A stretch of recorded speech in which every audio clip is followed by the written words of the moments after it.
ಹಳೆ ನೋಟು ಬದಲಾವಣೆಗೆ ಉಳಿದಿರೋದು ಕೇವಲ 3 ದಿನ.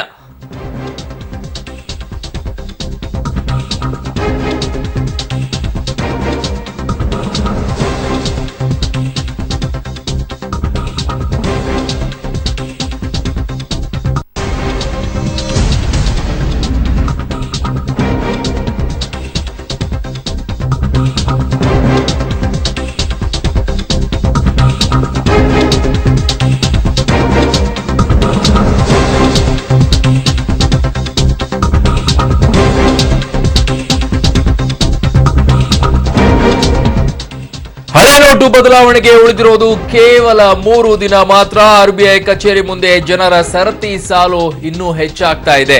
ಬೆಂಗಳೂರಿನ ಆರ್ಬಿಐ ಕಚೇರಿ ಮುಂದೆ ಜನರ ಕ್ಯೂ ಕರಗೇ ಇಲ್ಲ. ಹಳೆ ನೋಟ್ ಬದಲಾವಣೆ ಮಾಡಿಕೊಳ್ಳಲು ಆರ್ಬಿಐ ಮುಂದೆ ಕ್ಯೂ ನಿಂತಿದ್ದಾರೆ. ಇದಕ್ಕೆ ಕಾರಣ ಇನ್ನು 3 ದಿನ ಮಾತ್ರ ಬಾಕಿ ಇದೆ ಅನ್ನೋದಕ್ಕೋಸ್ಕರ ಊರಿನ ಜನರು ತನ್ನ ಮಕ್ಕಳ ಸಮೇತ ಆರ್ಬಿಐ ಮುಂದೆ ಅಶ್ವಥಪ್ಪ ಅವರು ನಿಂತ್ಕೊಂಡಿದ್ದಾರೆ. ಹಳೆ ನೋಟು ಬದಲಾವಣೆಗೆ ಉಳಿದಿರೋದು ಕೇವಲ 3 ದಿನ. ಆದರೆ ಬೆಂಗಳೂರಿನ ಆರ್ಬಿಐ ಕಚೇರಿ ಮುಂದೆ ಜನರ ಕ್ಯೂ ಮಾತ್ರ ಇನ್ನೂ ಕೂಡ ಕರಗಿಲ್ಲ. ಆರ್ಬಿಐ ಕಚೇರಿ ಮುಂದೆ ಜನರ ಸರತಿ ಸಾಲು ಹೆಚ್ಚಾಗ್ತಾನೆ ಇದೆ, ಕಡಿಮೆ ಮಾತ್ರ ಆಗ್ತಾನೆ ಇಲ್ಲ. ನೀವು ನೋಡ್ತಾ ಇರುವಂತಹ ದೃಶ್ಯಾವಳಿಗಳು ಇದು ಬೆಂಗಳೂರಿನ ಆರ್ಬಿಐ ಕಚೇರಿಯ ಮುಂಭಾಗದ ದೃಶ್ಯಾವಳಿಗಳು. 500 ಮತ್ತೆ 1000 ನೋಟು ಬದಲಾವಣೆಗೋಸ್ಕರ ಜನರ ಸರತಿ ಸಾಲು ಕಡಿಮೆ ಆಗ್ತಿಲ್ಲ. ಬನ್ನಿ, ಇದಕ್ಕೆ ಸಂಬಂಧಪಟ್ಟಂತೆ ಮತ್ತಷ್ಟು ಮಾಹಿತಿಯನ್ನ ಪಡ್ಕೊಳ್ತೀನಿ. ಆರ್ಬಿಐನಿಂದ ನೇರ ಸಂಪರ್ಕಕ್ಕೆ ಸಿಗ್ತಾ ಇದ್ದಾರೆ ನನ್ನ ಸಹೋದ್ಯೋಗಿ ರಕ್ಷಾ ಕಟ್ಟೆ ಬೆಳಗೊಳ್ಳಿ. ರಕ್ಷಾ, ಸದ್ಯಕ್ಕೆ ಪರಿಸ್ಥಿತಿಯನ್ನ ನೋಡ್ತಾ ಇದ್ರೆ ತುಂಬಾ ದೊಡ್ಡ ಸಾಲೆಯಲ್ಲಿ ನಿಲ್ತಾ ಇದೆ. ಬೆಳಗ್ಗೆಯಿಂದನೂ ಸಂಜೆವರೆಗೂ ಇದೇ ಸಾಲು ಮುಂದುವರಿತಾ ಇದೆಯಾ ಅಥವಾ ಬೆಳಗಿನ ಜಾವದಲ್ಲಿ ಮಾತ್ರ ಈ ರೀತಿಯಾಗಿ ಕಾಣಿಸ್ತಾ ಇದೆಯಾ? ಇಲ್ಲ ಅರುಣ್, ಖಂಡಿತ ಸಾಲು ಈ ದಿನಕ್ಕೆ ಅಂದ್ರೆ ಕಳೆದ ವಾರಕ್ಕೆ ಹೋಲಿಸ್ಕೊಂಡ್ರೆ ಈ ವಾರ ಸಂಪೂರ್ಣವಾಗಿ ಹೆಚ್ಚಾಗಿದೆ ಅಂತಾನೆ ನಾವು ಭಾವಿಸ್ಬೋದು. ಯಾಕಂದ್ರೆ ಹೆಚ್ಚಾಗಿರೋದು ನಮ್ಮ ಕಣ್ಮುಂದೆ ಕಾಣಿಸ್ತಾ ಇದೆ. ಇನ್ನು ಕೇವಲ 3 ದಿನ ಉಳಿದಿದೆ. ಆಗಿದ್ರೂ ಕೂಡ ಇಷ್ಟೊಂದು ಹೆಚ್ಚಾಗಿರುವಂಥದ್ದು ಆರ್ಬಿಐ ಮುಂದೆ ಕ್ಯೂ ನಿಂತಿರೋದನ್ನ ನೋಡಿದ್ರೆ ಇನ್ನೂ ಕೂಡ ಜನರು ತಮ್ಮ ದುಡ್ಡನ್ನ ಬದಲಾವಣೆ ಮಾಡಿಸ್ಕೊಳ್ಳೋಕೆ ಯಾಕೆ ಲೇಟ್ ಮಾಡ್ಕೊಂಡ್ರು ಅಂತ ಅರ್ಥ ಆಗ್ತಾ ಇಲ್ಲ. ಇನ್ನು ನಾನು ನಿಮ್ಗೆ ಇಲ್ಲಿ ಊರಿನ ಒಂದು ಫ್ಯಾಮಿಲಿ ತೋರಿಸ್ತೀನಿ. ಫ್ಯಾಮಿಲಿ ಅಲ್ಲ, ಊರಿನ ಒಂದು ಫ್ಯಾಮಿಲಿ. ಇವರೆಲ್ಲರೂ ಕೂಡ ಬಹಳ ದೂರದಿಂದ ಬಂದಿರತಕ್ಕಂಥವ್ರು, ಕೋಲಾರ ಜಿಲ್ಲೆಯಿಂದ ಬಂದಿದ್ದಾರೆ. ಸೊ ಇಲ್ಲಿ ನೋಟ್ನ ಎಕ್ಸ್ಚೇಂಜ್ ಮಾಡಿಸ್ಕೊಳ್ಳೋಕೆ ಸಣ್ಣ ಮಕ್ಕಳುಗಳು. ಪಾಪು, ಎಲ್ಲಿಂದ ಬಂದಿದ್ಯಾ ನೀನು? ಕೋಲಾರಿಂದ. ಯಾಕೆ ನಿಮ್ಮೂರಲ್ಲಿ ಎಕ್ಸ್ಚೇಂಜ್ ಮಾಡಿಸ್ಕೊಳಕ್ ಆಗ್ಲಿಲ್ವಾ? ಕೊಡ್ತಾ ಇಲ್ಲ. ಸೊ ಎಷ್ಟು ದುಡ್ಡು ಎಕ್ಸ್ಚೇಂಜ್ ಮಾಡಿಸ್ಕೊಂಡೆ ನೀನು? 2,000 ರೂಪಾಯಿ ಎಕ್ಸ್ಚೇಂಜ್ ಮಾಡಿಸ್ಕೊಂಡೆ. ಸೊ ಇದೇ ತರ ಇವರೆಲ್ಲರೂ ಕೂಡ ಒಂದೇ ಊರಿನವರು, ಎಲ್ಲರೂ ಕೂಡ ಎಕ್ಸ್ಚೇಂಜ್ ಮಾಡಿಸ್ಕೊಂಡಿದ್ದಾರೆ.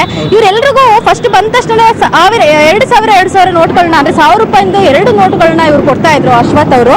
ಬನ್ನಿ ಕೇಳೋಣ ಅವರಿಗೆ ಎಲ್ಲಿಂದ ಹಣ ಬಂತು ಅಂತ. ಸರ್, ಈ ಹಣ ನಿಮ್ಗೆ ಎಲ್ಲಿಂದ ಸಿಕ್ತು? ಇಷ್ಟು ಲೇಟ್ ಆಗಿ ಬದಲಾವಣೆ ಮಾಡ್ಕೊಳ್ಳೋ ಕಾರಣ ಏನು? ಮೇಡಮ್, ಹಸು ಮಾರಾಟ ಮಾಡಿದ ದುಡ್ಡು ನಮಗೆ ಬಂತು. ಅದನ್ನ ತಗೊಂಡೋಗಿ ಬ್ಯಾಂಕ್ ಹಾಕೋಣ ಅಂತ ನೋಡಿದ್ವಿ. ಅಲ್ಲಿ ವಿಪರೀತ ರಶ್ ಇತ್ತು. ಅದು ಇವತ್ತು ನಾಳೆ ಅಂತಂದ್ರು. ಆ ರಶ್ನಿಂದ ಕಾರಣದಿಂದ ನಾವೇನ್ ಮಾಡ್ತೀವಿ, ಸ್ವಲ್ಪ ಡಿಲೇ ಆಯ್ತು. ಹೋಗೋಣ, ಇನ್ನ ಟೈಮ್ ಇದೆ ಅಂತ ಅಲ್ಲಿ ಹೋಗಿದ್ರೆ ನೋಡಪ್ಪ ಈ ನೋಟ್ಗಳು ಇದೆಯಲ್ಲ, ಅಲ್ಲಿ ಹೋಗಿ ಬೇರೆ ಬ್ಯಾಂಕ್ ನಿಮ್ಮ ಕಾರಣ ಆರ್ಬಿಐ ಬ್ಯಾಂಕ್ಗೆ ಅಂತಂದ್ರೆ 2005ರ ಒಂದು ನೋಟ್ಗಳಾಗಿರಿಂದ ಇಲ್ಲಿಗೆ ತಗೊಬಂದ್ರಿ. ಇನ್ನ ಎಷ್ಟು ಹಣ ಉಳಿದಿದೆ ಸರ್? ಇನ್ನೇನಿಲ್ಲ ಮೇಡಮ್, ಇದ್ದಿದ್ದೆ 30,000 ಇತ್ತು. 30,000 ತಗೊಂಡ್ಬಂದು ನಮ್ಮ ಮಕ್ಕಳಿಂದ ತಗೊಂಡು ಬಂದು ಅದನ್ನ ಇದು ಮಾಡ್ಬಿಟ್ಟಿವಿ. ಇಲ್ಲ ಸರ್, ನಾವು ನೋಡ್ದಂಗೆ ಅವಾಗಲೇ ತೋರಿಸಿದ್ರಿ, ಇನ್ನೊಂದ್ ಸ್ವಲ್ಪ ಉಳಿದಿತ್ತು. 500 ರೂಪಾಯಿ ನೋಟೇನ? 500 ರೂಪಾಯಿಂದಲ್ಲ ಸರ್, 1,000 ರೂಪಾಯಿ. ಇಲ್ಲ ಮೇಡಮ್, ಇಲ್ಲ ನೋಡಿ. ಓಕೆ ಅರುಣ್, ನೀವು ಇನ್ನೊಂದು ಅಬ್ಸರ್ವ್ ಮಾಡ್ಬೋದು, ಇವರು ಬುತ್ತಿಯನ್ನ ಕೂಡ ಕಟ್ಕೊಂಡು ಬಂದಿದ್ದಾರೆ. ಪಾಪ, ಇಷ್ಟು ಜನಕ್ಕೆ ಊಟ ಕೊಡ್ಸಕ್ಕೆ 2,000 ರೂಪಾಯಿ ಸರ್, ಇದು ಬಿಚ್ಬೋದು. 2,000 ರೂಪಾಯಿನ ಇದ್ ಮಾಡ್ಕೊಂಡು ಹೋದ್ರೆ ಕಷ್ಟ ಆಗುತ್ತೆ ಅಂತ ಅನ್ಬಿಟ್ಟು ಊರಿಂದ ಬುತ್ತಿಯನ್ನ ಕೂಡ ಕಟ್ಕೊಂಡು ಬಂದಿರ್ತಕ್ಕಂಥದ್ದು. ಹಳ್ಳಿಯಿಂದ ಮಾಡಿಸ್ಕೊಂಡು ಇಷ್ಟು ಜನ ಕರ್ಕೊಂಡು ಇಷ್ಟು ಜನ ವಿತ್ ಅವರು ಅಂದ್ರೆ ಅವ್ರನ್ನ ಅಷ್ಟು ಜನಕ್ಕೂ ಬಸ್ ಚಾರ್ಜ್ ಹಾಕೊಂಡು ಕರ್ಕೊಂಡು ಬಂದಿದ್ದಾರೆ, ಬುತ್ತಿ ಕಟ್ಕೊಂಡು ಬಂದಿದ್ದಾರೆ. ಇವೆಲ್ಲವನ್ನ ನೋಡದೆ ಎಲ್ಲ ಒಂದ್ ಕಡೆ ಅಶ್ವಥಪ್ಪ ಅವ್ರ ಹತ್ರ ಇರುವಂತಹ ದುಡ್ಡು ನಿಜಕ್ಕೂ ಅವ್ರದೇನಾ ಅನ್ನೋಂತ ಅನುಮಾನ ಬೀಳುತ್ತೆ. ಯಾಕಂತ ಅಂದ್ರೆ ನೀವು ಒಂದೇ ಸೀರೀಸ್ ನ ದುಡ್ಡುಗಳನ್ನ ತಗೊಂಡ್ ಬಂದಿದ್ದು, ಒಂದು ಕಟ್ಟು ಪೂರ್ತಿ ತಗೊಂಡ್ ಬಂದಿದ್ರಿ. ಸೊ ಈ ಅನುಮಾನಕ್ಕೆ ಏನ್ ಉತ್ತರ ಕೊಡ್ತೀರಾ? ಏನಿಲ್ಲ ಮೇಡಮ್, ಎಲ್ಲ ನಮ್ಮ ಸ್ವಂತ ನಾವು ಹಸು ಮಾರಿದ ದುಡ್ಡು. ಬೇರೆಯವರಿಂದ ಯಾವುದೇ ರೀತಿ ಇಲ್ಲ ಮೇಡಮ್. ಎಲ್ಲ ನಮ್ದು ಅಗ್ರಿಕಲ್ಚರ್ ಇದೆ, ಹಸು ಮೇಸದಿದೆ. ಬೇರೆ ಯಾವುದೇ ರೀತಿ ಯಾವುದೇ ಇದು ಇಲ್ಲ ಮೇಡಮ್. ಅರುಣ್, ಇದನ್ನ ನೋಡಿದಾಗ ಎಲ್ಲೋ ಒಂದ್ ಕಡೆ ಅನುಮಾನ ಅಂತೂ ಖಂಡಿತ ಮೂಡುತ್ತೆ. ಸಣ್ಣ ಸಣ್ಣ ಮಕ್ಳನ್ನ ಕರ್ಕೊ ಬಂದಿರೋಂಥದ್ದು, ಅವ್ರ ಫ್ಯಾಮಿಲಿ ಎಲ್ಲ ಅವರ ಊರಿನ ಮಕ್ಕಳು ಇವರಾಗಿರ್ತಾರೆ. ಜೊತೆಗೆ ಎಲ್ಲೋ ಒಂದ್ ಕಡೆ ಒಂದೇ ಸೀರೀಸ್ ನ ಹಣವನ್ನ ಇವರು ಇಲ್ಲಿ ಬದಲಾವಣೆ ಮಾಡ್ಕೊಂತಾರೆ. ಹಾಗೆ 1 ತಿಂಗಳಿಂದ ಹಣವನ್ನ ನಾನು ಮಾಡಿದ್ದೆ ಅಂತಕ್ಕಂಥ, ಹಸು ಮಾರಿದ್ದೆ ಅನ್ನೋ ಕಾರಣವನ್ನ ಕೊಡ್ತಾರೆ. ಆದ್ರೆ ಅರುಣ್, ನಾವು ಒಂದು ಗಮನಿಸಬೇಕು, ಎಲ್ಲೋ ಒಂದ್ ಕಡೆ ಹಣವಂತರು ರೈತರಿಗೆ, ಬಡವರಿಗೆ ಹಣವನ್ನ ಕೊಟ್ಟು ಎಕ್ಸ್ಚೇಂಜ್ ಮಾಡ್ಕೊಂತಿದ್ದಾರೆ ಅನ್ನೋ ಅನುಮಾನ ಏನಿತ್ತು, ಆ ರೀತಿಯಾದಂತಹ ಒಂದು ಅನುಮಾನವನ್ನ ಈ ಒಂದು ಫ್ಯಾಮಿಲಿ ಸೃಷ್ಟಿ ಮಾಡ್ತಾ ಇದೆ, ಹುಟ್ಟಾಕ್ತಾ ಇದೆ ಅಂತ ಅಂದ್ರೆ ತಪ್ಪಿಲ್ಲ ಅಂತ ಅನ್ಸುತ್ತೆ ಅರುಣ್. ಓಕೆ ರಕ್ಷಾ, ನಿಮ್ಮ ಮಾಹಿತಿಗೆ ಧನ್ಯವಾದಗಳು. ದುರ್ಭಿಕ್ಷ ಮಾಸದಿಂದ ಸುಭಿಕ್ಷ ಮಾಸದ ಕಡೆಗೆ ಹೆಜ್ಜೆ ಹಾಕುತ್ತೀವೋ ಅಥವಾ ಹೊಸ ವರ್ಷವು ಹಳೆಯ ವರ್ಷದಂತೆ ಹೆಜ್ಜೆ ಹಾಕುತ್ತಾ ಸಾಗುತ್ತೀವೋ ಗೊತ್ತಿಲ್ಲ. ಈ ಎಲ್ಲದಕ್ಕೂ ಇನ್ನು 3 ದಿನಗಳ ಕಾಲಾವಕಾಶ ಇದೆ. ಆದರೆ 3 ದಿನಗಳ ಒಳಗೆ ಇದ್ಯಾವುದು ಬಗೆಹರಿಯುವುದಿಲ್ಲ. ಕಾರಣ, ಧೂಳು ಎದ್ದಿದೆ.